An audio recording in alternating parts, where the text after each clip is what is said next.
नमस्कार।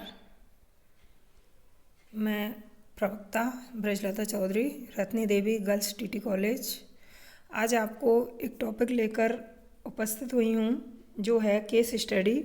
आज की जो हमारी कक्षा होगी केस स्टडी, इसकी एक डायरी भी बनाई जाती है जो BSTC पे बीएड दोनों के लिए महत्वपूर्ण टॉपिक है।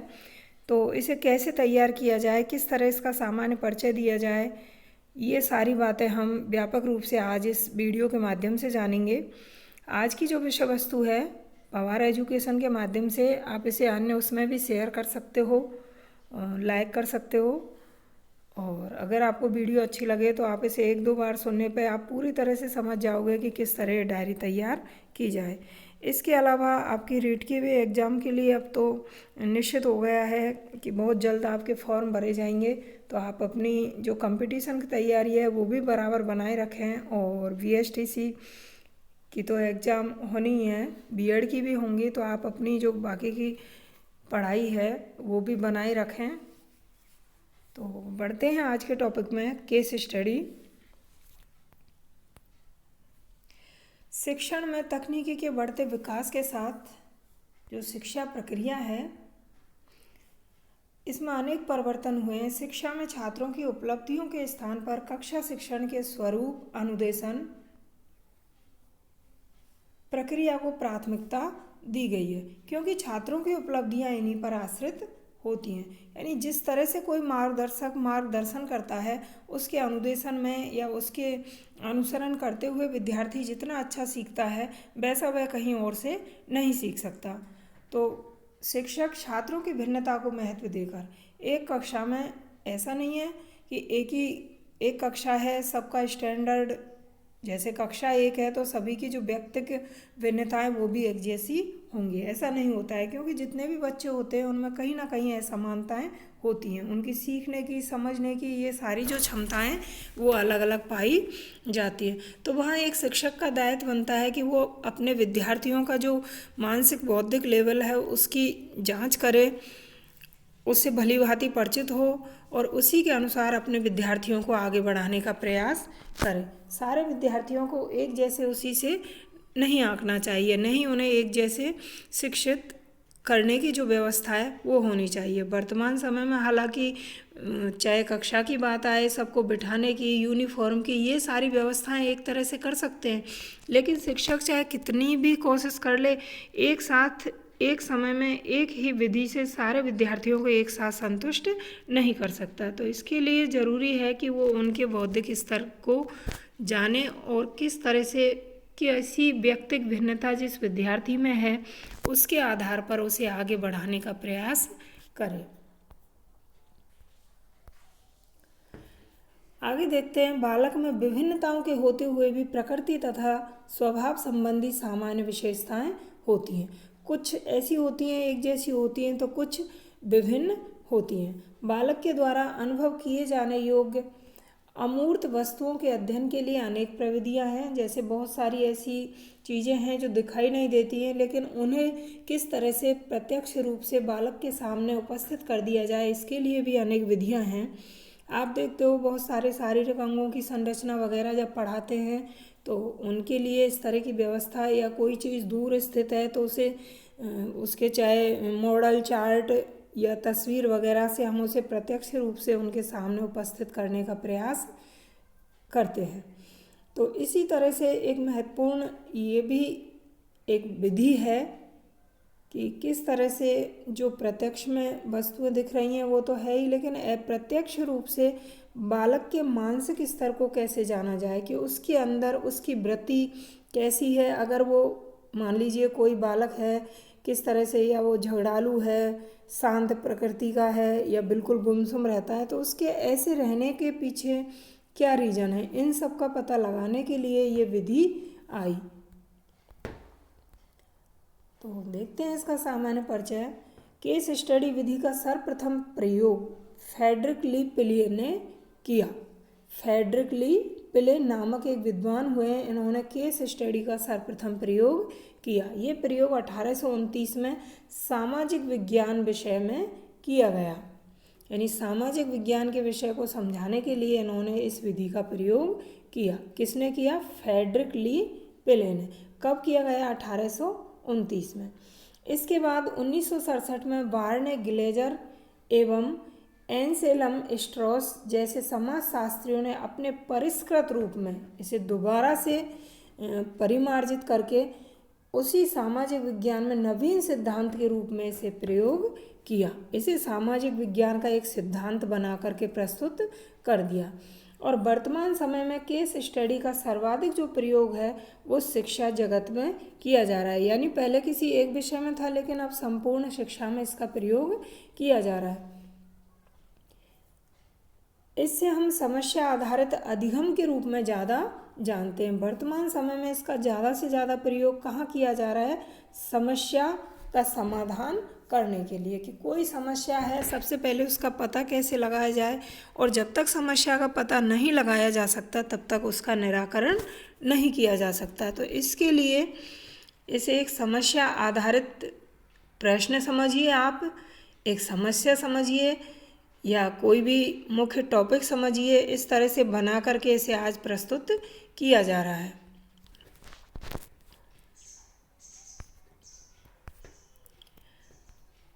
अगर इसके अर्थ की बात करें, केस स्टडी से तात्पर्य किसी भी वस्तु स्थिति की भली भांति बारीकी से जांच करना। किसी भी वस्तु या स्थिति की भली भांति बारीकी से मतलब गहनता से जांच करना या जानना, उससे संबंधित जानकारी इकट्ठी करना। इसका बुनियादी जो आधार है विद्यार्थी की जिज्ञासु प्रवृत्ति को माना जाता है। दूसरा एक और देखिए, पीवी यंग ने क्या कहा है? व्यक्तिक अध्ययन किसी सामाजिक इकाई के जीवन की खोज तथा विवेचना की पद्धति है। व्यक्तिक अध्ययन किसी सामाजिक यानी समाज की कोई भी इकाई, अब समाज किससे बनता है? व्यक्तियों से मिलके। वहाँ बहुत सारी व्यवस्थाएं हो सकती हैं, बहुत सारे लोग रहते हैं, उनके रहन सहन के, चाहे वो सांस्कृतिक स्थितियाँ हो या सामाजिक स्थितियाँ हो, इन सब से संबंधित लिया जा सकता है। जीवन की खोज तथा विवेचना की एक पद्धति है, चाहे वह इकाई व्यक्ति व परिवार हो। कहने का मतलब वह कोई व्यक्ति विशेष हो सकता है, कोई परिवार हो सकता है, कोई संस्था हो सकती है, सांस्कृतिक समूह हो सकता है, अथवा संपूर्ण समुदाय इसमें लिया जा सकता है। एक संपूर्ण समुदाय का मतलब एक समुदाय हो जाएगा। तो कहने का मतलब यह है किसी एक विशेष, जितनी भी इसमें बातें आई हैं उसके लिए एक बार में, जैसे एक ही संस्था का किया जाए, एक ही व्यक्ति का किया जाए, किसी एक संस्कृति का किया जाए या एक समूह विशेष का अध्ययन किया जाए।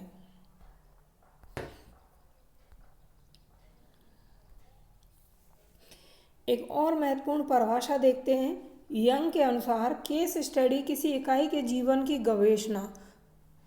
गवेषणा का मतलब होता है खोज, अनुसंधान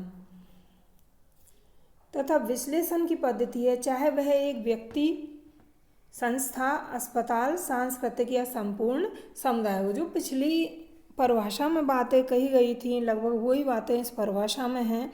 दोनों ही विद्वानों का एक ही कहना है कि केस स्टडी किसी इकाई के जीवन की गवेषणा से मतलब उससे संबंधित खोज, अनुसंधान, रिसर्च आप इसे कह सकते हो, या शोध। और ये गव प्लस एषणा, यहाँ गव से मतलब गौ से लिया था। जैसे प्राचीन समय में जब गाय संध्या के समय आती थी घर को लौट के और कहीं इधर उधर भटक जाती, तो उन्हें उनके जो खुर होते थे या उनके चलने के निशान होते थे, उनके आधार पर उनकी खोज की जाती थी कि किस दिशा में गाय गई है। तो ये गवेषणा शब्द वहीं से लिया है। और यहाँ गवेषणा का मतलब अनुसंधान, शोध या रिसर्च से लिया जाता है। तो ये व्यापक विश्लेषण की एक पद्धति हो सकती है जिसमें कोई एक व्यक्ति हो सकता है, एक परिवार हो सकता है, संस्था हो सकती है, कोई अस्पताल विशेष या सांस्कृतिक समुदाय भी हो सकता है।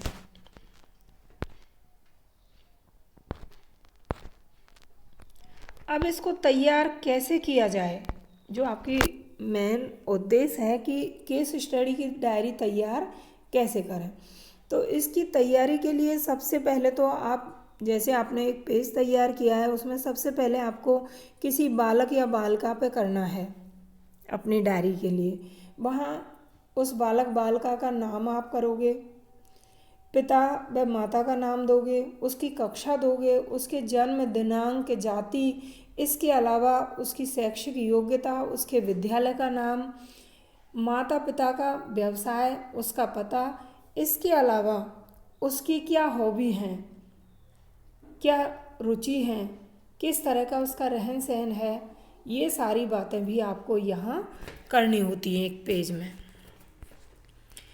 अब आप देखिए, आपको उदाहरण के लिए यहाँ एक डायरी तैयार करवाई गई है जो कि मेरे स्वयं के विद्यार्थी की है। आपको ये तो पूर्व में बता चुकी हूँ। तो डायरी जो आपकी दी गई है, इसमें आपको ऊपर स्वयं के नाम, पते, अपने पिताजी का नाम वगैरह ये सारी चीज़ें देनी होती हैं, अपने रोल नंबर वगैरह। अगले उसकी अगर हम बात करें, फ्रंट पेज आप किस तरह से तैयार करते हो स्वयं से ही संबंधित दिया है। इसके बाद आपको लेना है उस विद्यार्थी का विवरण जिसकी आप केस स्टडी तैयार कर रहे हो या जिस बालक का आप अध्ययन कर रहे हो। तो उस बालक से संबंधित आप इसमें उसका नाम, उसके पिता का नाम, माता का नाम, विद्यार्थी की जन्मतिथि, उसकी कक्षा, मोबाइल नंबर वगैरह सारा कुछ आपको यहाँ मेंशन करना होता है। आप देखते जाइए एक एक पेज को किस तरह से तैयार किया गया है। अगला जो है बिंदु वो होगा केस स्टडी के उद्देश्य, कि केस स्टडी तैयार करने के उद्देश्य क्या है, क्योंकि बिना उद्देश्य के तो कोई कार्य करते ही नहीं है। और ख़ासकर विद्यार्थी तो जहाँ उसे अपना कोई दिखाई नहीं देता है, स्वार्थ या कोई काम की चीज़ नहीं है तो वो कभी नहीं करता। तो ये भी आपका एक उद्देश्य है कि आप उसके बारे में पता लगा रहे हो। आप टीचर बनने जा रहे हो तो एक टीचर के अंदर वो सारे गुण होने चाहिए जिससे वो अपने विद्यार्थी को जान सके। तो यहाँ भी जो आपकी केस स्टडी है, इसे करने का आपका उद्देश्य क्या है, तो बालक की मनोवृत्ति को जानना, यानी उसका जो मानसिक वृत्ति है, उसके मन में जो विचारधारा है वो कैसी है, ये जानना। बालक के व्यवहार में वांछित परिवर्तन करना, जैसा आप चाह रहे हो वैसा बदलाव करना। जैसे मैंने आपको पूर्व में बताया, कोई बालक झगड़ालू है तो उसकी प्रवृत्ति का पहले तो आपने क्या किया, पता लगाया। अब इस प्रवृत्ति के होने का क्या कारण है, सबसे पहले तो आपने ये जाना कि बालक की प्रवृत्ति झगड़ालू है, लेकिन उसके झगड़ालू होने का कारण क्या है ये भी आपको। इसके बाद जब आप ये पता लगा लोगे कि कारण क्या है तो आप उसका निराकरण करोगे और फिर उसका समाधान करोगे कि किस तरह से उसे, उसकी जो वृत्ति है उसमें परिवर्तन किया जाए। इसके बाद अगला उद्देश्य दिया है बालक की रुचि का पता लगाना कि उसकी रुचि क्या है। बालक की संपूर्ण जानकारी और समाधान आपको करना है।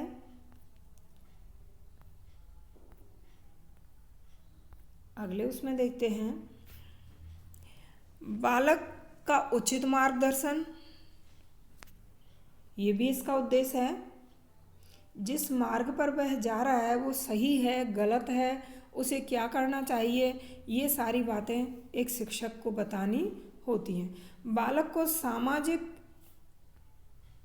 प्राणी बनाना, कहते हैं मनुष्य एक सामाजिक प्राणी है, लेकिन मनुष्य सामाजिक प्राणी कब बनेगा, उसके अंदर जो गुण मानव के हैं वो मानवीय गुणों का उसमें होना जरूरी है। अगर कोई गुण उससे बढ़ के है, कई बार कोई भी रहन सहन के तौर तरीके, बातचीत करने के ढंग, खान पान के तौर तरीके, ये सारे अगर किसी में भिन्न मिलते हैं तो कई बार बोल देते हैं कि इसमें तो कुछ सामान्य प्राणी जैसी इसकी हरकतें ही नहीं हैं। तो ये बातें उन्हीं के लिए बोली जाती हैं जिनमें बहुत सारी कोई कमियां होती हैं या किसी समस्या से ग्रस्त होते हैं। कई बार आपने देखा है कोई बालक अच्छे तरीके से खाना नहीं खाता है तो उसके लिए घर वाले या घर में कोई भी टोक भी देता है कि क्या जानवरों की तरह खा रहे हो।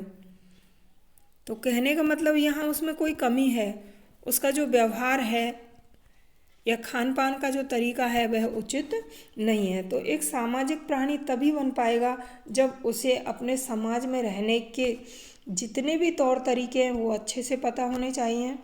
किस तरह से बड़ों के साथ व्यवहार करे, किस तरह छोटों के साथ पेश आए, जो उसके कार्य हैं वो उचित हैं या अनुचित हैं, इस सब का उसे पता होना जरूरी है।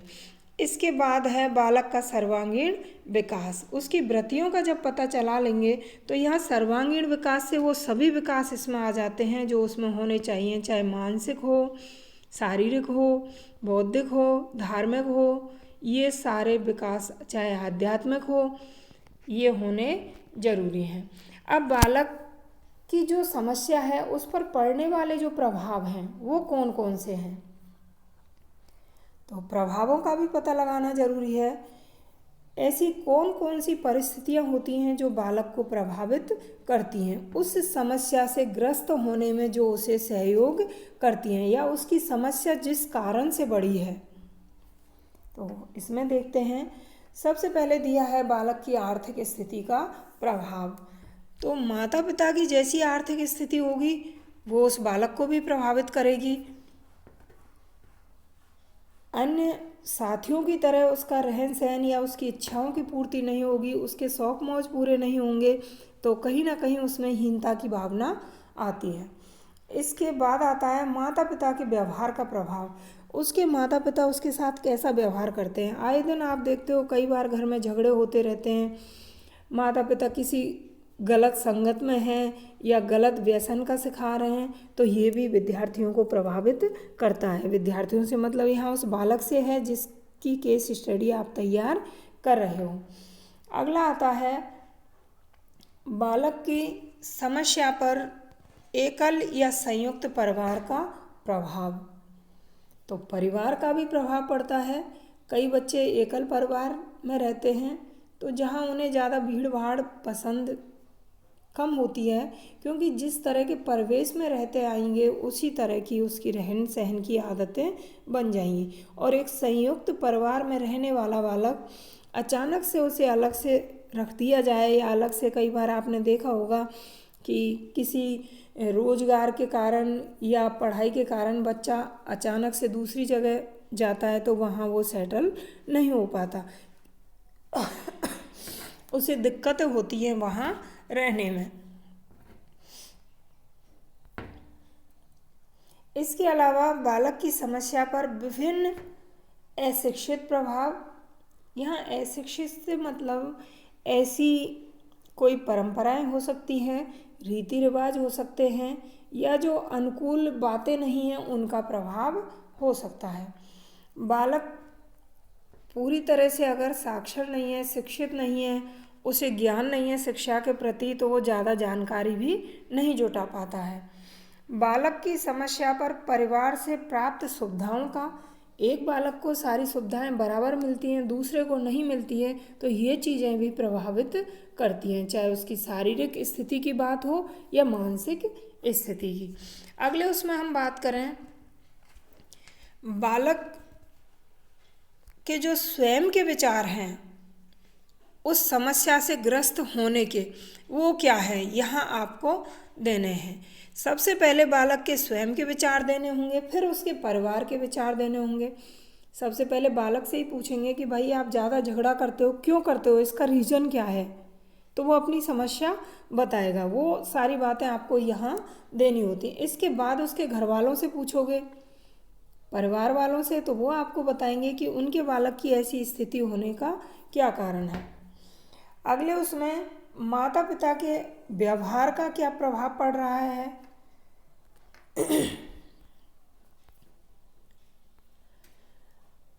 इसके अतिरिक्त आप मान लीजिए शिक्षित परिवार है, अशिक्षित है, उससे संबंधित भी आप ले सकते हो। विद्यार्थी की जो अभिरुचि है उसका वर्णन आप यहाँ दोगे। छात्र की भावी कल्पनाएं क्या हैं ये आप यहाँ शामिल करोगे, और उससे ये भी आपको जानकारी लेना है कि वो भविष्य में क्या करना चाहता है। तो इन सब से संबंधित बातों में शिक्षक का भी बहुत योगदान रहता है। शिक्षक विद्यार्थी के संबंध में क्या तैयारी करे, वो किस तरह से उसे तैयार करें, तो यहाँ शिक्षक के भी विचार लेने हैं आपको। पड़ोसी, रिश्तेदारों या उसके जो नज़दीकी हैं, कोई भी उसके मित्र वगैरह हैं, उनसे भी आप उससे संबंधित जानकारी ले सकते हो। अब सभी की जानकारियों के बाद आपको निष्कर्ष निकालना है कि उसका इस स्थिति में पहुंचने का सबसे बड़ा कारण क्या है। तो किसी भी व्यक्ति विशेष से संबंधित आप सारी इस तरह यहाँ व्यापक रूप से आपको ये चीज़ें बताई गई, सारी बातें आपको बताई गई कि आपको किस तरह से कौन सी चीज़ कहाँ अंकित करनी है, कैसे कैसे आपको डायरी में आगे बढ़ना है। तो पहले आप ये सारा सामान्य परिचय दोगे जैसे कि आपको बताया। इसके बाद बालक से संबंधित जितने भी विचार हैं वो आपको यहाँ देने हैं, और बालक के सामने बार बार जो समस्याएं आ रही हैं उनका किस तरह से समाधान किया जाए। तो शिक्षण के क्षेत्र में किसी भी व्यक्ति विशेष से संबंधित जो भी वर्णन या उससे संबंधित जो विवरण आप तैयार कर रहे हो वो व्यक्तिक अध्ययन विधि में आता है, जिसे हम केस स्टडी के नाम से जानते हैं। तो यहाँ आपको एक बालक से संबंधित डायरी बना करके प्रस्तुत की गई। किस तरह से किसी विद्यार्थी से संबंधित आप तथ्यों को जुटाओगे, उन्हें कैसे आपको क्रमबद्ध करना है, किस तरह से आप ये डायरी तैयार करते हो। तो आज की हमारी जो ये छोटी सी कक्षा है इसमें आपको केस स्टडी से संबंधित जानकारी दी गई। अगर आपको जानकारी ठीक लगी हो, अच्छी लगी हो, तो आप लाइक, कमेंट्स और शेयर करें। इसी तरह मेरे साथ जुड़े रहें, और आगे भी अभी मेरी खुद की कुछ पर्सनल समस्या की वजह से लगातार वीडियो देने में समर्थ नहीं हो पा रही हूँ, लेकिन बहुत जल्दी हम रोज़ाना कोई ना कोई टॉपिक लेकर के उपस्थित होते रहेंगे। तो वीडियो देखने के लिए धन्यवाद। बराबर बने रहें, आगे बढ़ें, स्वस्थ रहें।